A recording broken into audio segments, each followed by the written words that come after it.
So now the next thing which I would like to discuss, that is going to be filter. Coming towards new file. So file 27 this. Okay, so here we go, and right now I'm going for the filter. Suppose I'm taking const my numbers, some numbers I'm taking, and here I'm taking const result equals to my numbers dot filter.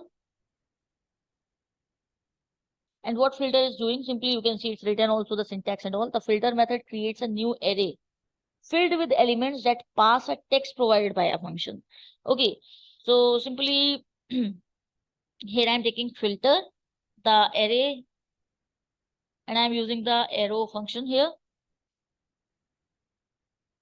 Number not equal to, let's say, 56. Okay, not equal to 56, suppose I have taken. So log result,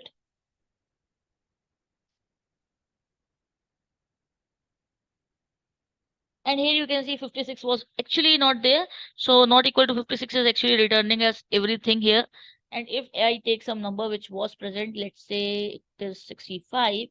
So apart from 65, everything will be returned. So let's do it. And here you can see 65 is left behind and all other values have been returned. Okay, so this is filter. And what else we can do here? Simply it is for that purpose only what we have done.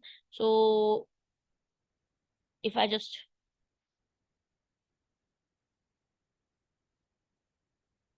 take this and something less than 65, whatever condition you would like to take, you can simply take.